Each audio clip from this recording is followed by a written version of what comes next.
हुए हैं। आप देख सकते हैं मालवीय नगर और सांगानेर, यहाँ मुकाबला तय हो चुका है। किसमें होगा? अर्चना शर्मा को मालवीय नगर से तीसरी बार टिकट, 2 बार चुनाव हारी है, तीसरी बार टिकट। पुष्पेंद्र भारद्वाज की बात कर रहे थे हम लगातार कि पिछला मुकाबला वो हारे थे लेकिन सक्रिय रहे थे, उसका फायदा उनको मिला है।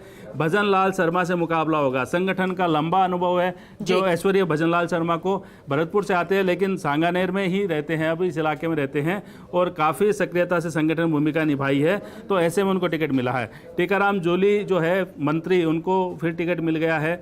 भंवर जितेंद्र सिंह के नज़दीकी, उन्हीं के कारण टिकट मिलता है। ममता भूपेश जिन्होंने कल सिकराय में सभा कराई थी प्रियंका गांधी की, उनको फिर टिकट मिला। दानिश अबरार, ये काफ़ी महत्वपूर्ण मुकाबला होगा ऐश्वर्य।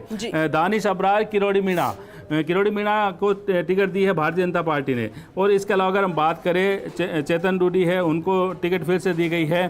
साथ में मनीषा पंवार को टिकट है, जोधपुर से फिर से टिकट मिली है। महेंद्र बिश्नोई को टिकट मिली है।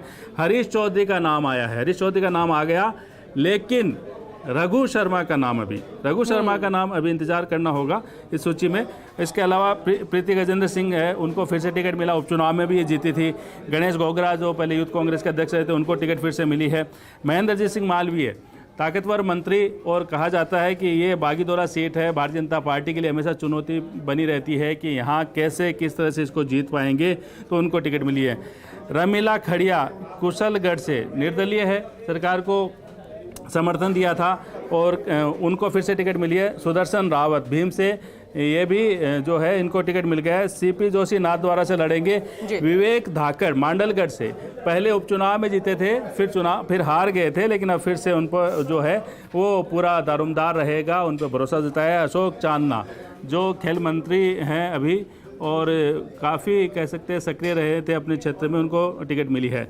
नौहर में फिर से जो ऐश्वर्य, फिर वही मुकाबला, वही कहानी रिपीट। अमित चाचान, अभिषेक माटोरिया, दोनों नौजवानों के बीच मुकाबला। कोलायत में फिर भंवर सिंह भाटी, यानी यहाँ पर भी ये कह सकते हैं क्योंकि बीजेपी की दूसरी लिस्ट में भी बड़ा सेफ खेला गया है और इस लिस्ट में भी यहाँ यूं माने कि किसी को नाराजगी नहीं, वही बगावत का डर है। साथ में जो 2 बार हारे हैं, जैसे कि आपने अर्चना शर्मा का जिक्र किया, लेकिन परफॉर्मेंस दूसरी बार में अच्छी थी और इसलिए दाव खेला गया कि उम्मीद है कि इस बार ही जिताऊ उम्मीदवार है। बिल्कुल, देखिए जैसे संकेत आ गए थे, जो दिल्ली में मीटिंग हुई थी, अशोक गहलोत ने कहा था कि मैंने सचिन पायलट के उस पर विरोध नहीं किया, सचिन पायलट ने कहा मैंने अशोक गहलोत वालों पे विरोध नहीं किया, तो तय था कि जो पहले जो टिकट मिली है वही टिकट जो है वो फिर से आनी है। तो देखिए काफ़ी विरोध हालांकि हुआ, दिल्ली तक गूंज उठी, यहाँ भी विरोध हुआ है, उसके बावजूद जो आला कमान ने है भरोसा जताया है।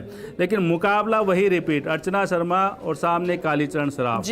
भारतीय जनता पार्टी का गढ़ माना जाता है मालवीय नगर, काफ़ी नज़दीकी मुकाबले में, हालांकि पिछली बार अर्चना शर्मा हारी थी, लेकिन फिर वही रिपीट मुकाबला होगा। पुष्पेंद्र भारद्वाज के सामने जो है इस बार नया चेहरा, अशोक लाहौटी क्या करेंगे, भविष्य घर में है। क्या अशोक लाहौटी का टिकट बदला जा सकता है?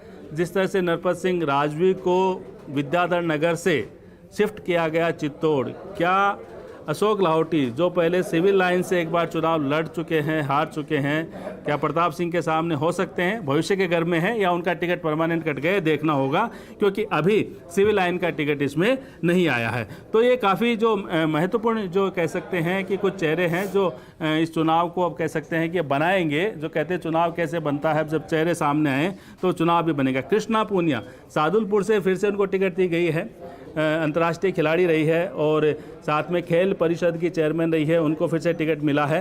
और रीटा चौधरी नरेंद्र सिंह के सामने इनका मुकाबला होगा। उपचुनाव में उन्होंने जीत हासिल की थी।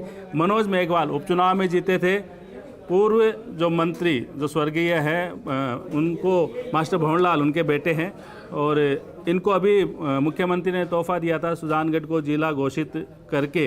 हालांकि अभी जो है वो पूरी तरह से वो पालना नहीं हो पाई, लेकिन लगता है कि जिला घोषित होने का फ़ायदा ये चुनाव में लेना चाहेंगे। तो इस तरह से हम कहें, जैसे मैं कह रहा था, इंद्राज गुर्जर युवा विधायक है कांग्रेस के, इन्होंने फिर से इन पे दारोमदार रहेगा, इनको फिर भरोसा जताया गया है। और इसके अलावा अगर हम बात कर ले विजयपाल की, रामनिवास गावड़िया